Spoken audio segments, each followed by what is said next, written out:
What inspires people to dedicate, to motivate themselves to unfaltering training so that they may accomplish a 9-volt break?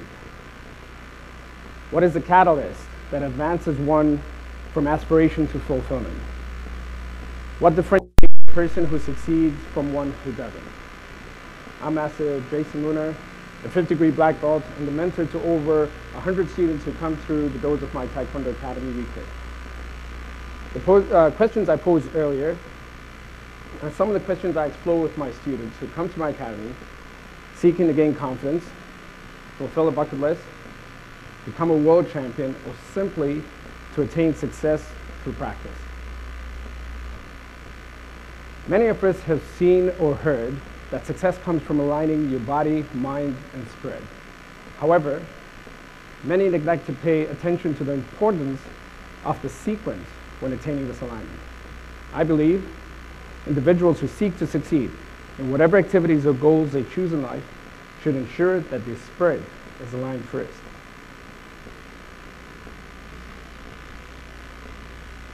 We think with our minds, we act with our bodies, but the spirit is a little harder to understand because it's difficult to detect and to harness.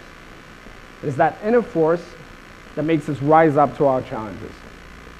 The spirit gives our actions to pursue a sport like Taekwondo meaning, and it is driven by our purpose. In a way, your spirit is like a flame. Your purpose ignites your spirit. When your purpose is strong, you need to accomplish your goal high. Then you will be able to engage your spirit fully with a clear outlet. The next step is to engage your mind. With our mind, we can do the research, learn the rules, plan training, schedules, get the tools, and even mimic others before us who have succeeded. In our world today, there's abundant resources and tools to accomplish this. Only once we have aligned our spirit and our mind should we then engage our body and lead our journey with fully informed action. For the past 11 years, I've been intrigued by what factors differentiate some of my students who dedicate themselves to their goals and achieve success, and others who seem to work just as hard and come up short. It's through my own life journey and my mentorship of my diverse students that I finally learned the importance of the sequence of spirit, mind, and body.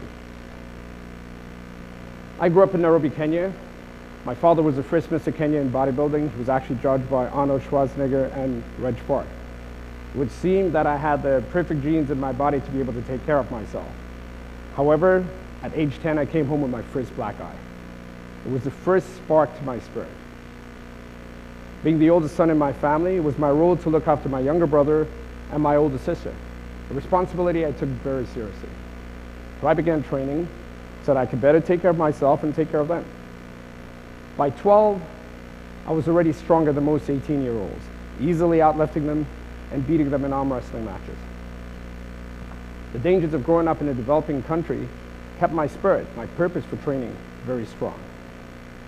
One evening, my family went into town for a pizza dinner. Back then, this was a novelty, and we even dressed up for it. During the evening, a man walked in, cleared a few tables, and offered to buy free pizza and beer for volunteers who would participate in his demonstration. All they needed to do was attack him as they wished, while he defended himself. As the group of men gathered and planned their attack, he walked up to me, took off his black belt, and asked me to blindfold him. In moments, it was all over. Nobody was willing to attack him again, not alone or even as a group. I don't think I blinked.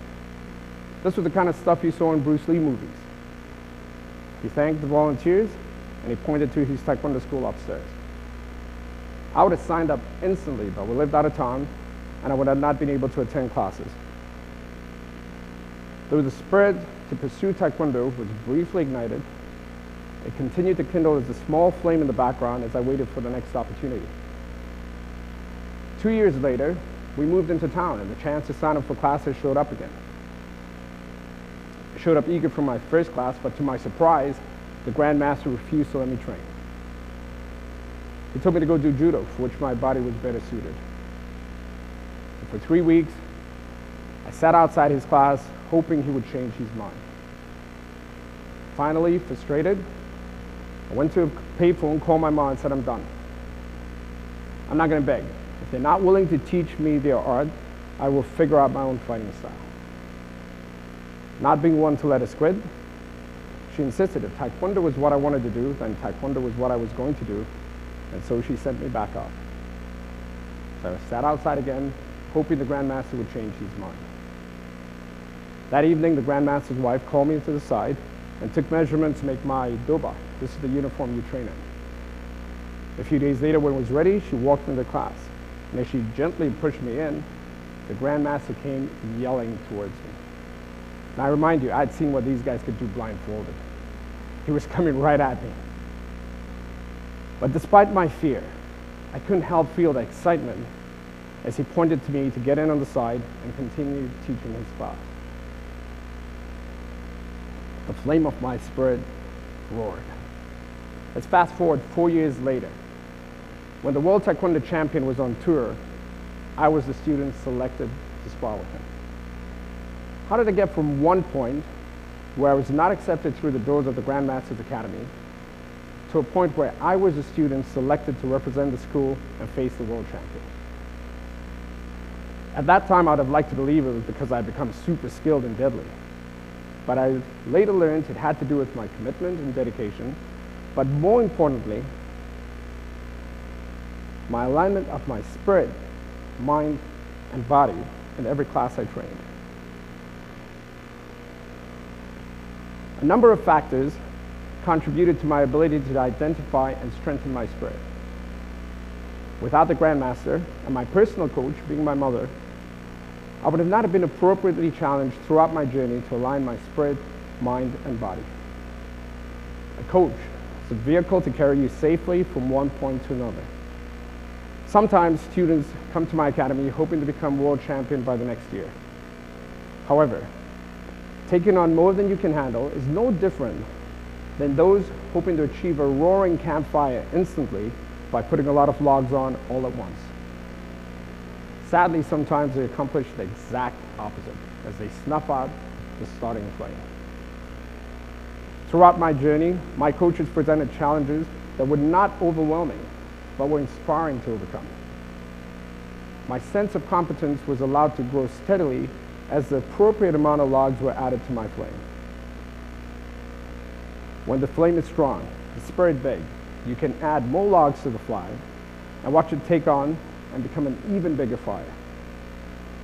Dr. Peter Jensen once said, confidence is competence. I am fortunate to teach a wide range of students from 3-year-olds all the way to students in their 70s. With every student, I always begin with a goal sheet. This is to help them to explore their spirit before they commit their mind and body to training.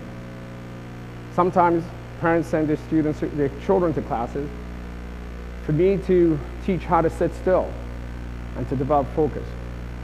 But it is my job as a coach to provide challenges that inspire them to develop their own sense of purpose and motivation for training.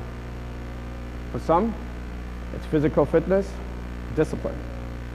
For others, the dream to represent Canada at an international event like the Pan Am, Worlds, or the Olympics.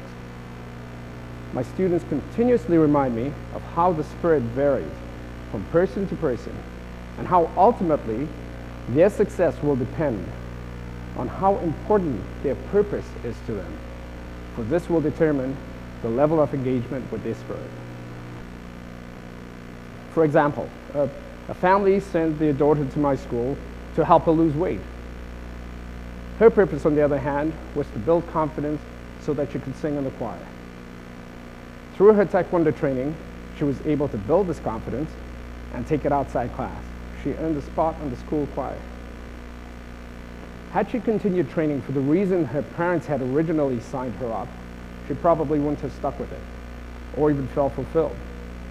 But it was only by her identifying her unique purpose that she was able to align her mind and body and seek accomplishment in areas that mattered in her life. Several years ago, one of my students in her 50s, diagnosed with cancer, had achieving a black belt on a bucket list. What makes somebody dying of cancer push through the grueling training to achieve a black belt? The spirit. By achieving her black belt, she would have the strength to fight cancer, and if not beat it, then deal with whatever came next. She passed away 3 weeks after achieving her black belt, fighting all the way to the end. As you can tell, the spirit is dynamic over time and diverse across individuals. As we travel to new destinations today, we set the exact point in our GPS. It plans the route, and we prepare accordingly. When to leave, what to carry, when to rest, when to refuel. Sometimes things happen along that we didn't quite anticipate. Road closures, accidents, or simply traffic. Our goals and spirit may adapt to life circumstances. However, like the GPS may suggest an alternate route but not an alternate destination, your goal and purpose must be definite at every stage of your journey. Your mind, your body, the how you accomplish your goal can and may need to be flexible enough to allow you to meet your current objective. When my sister got married and my younger brother had earned his black belt, I no longer needed to protect them. I immigrated to Canada, married my high school sweetheart, and spent the next 10 years building a career in finance and accounting while starting a family. Without the looming dangers of living in a developing country, I no longer needed Taekwondo training, and I did not step into a dojang for 10 years. However, as my children were growing, I recognized the need to spend more time with them in their formative years. I wanted to inspire them to reach their fullest potential. So I gave up my career and opened my Taekwondo school. I found this the perfect way to accomplish my goal. With my renewed purpose, my ignited spirit was molded once again. There are only two outcomes.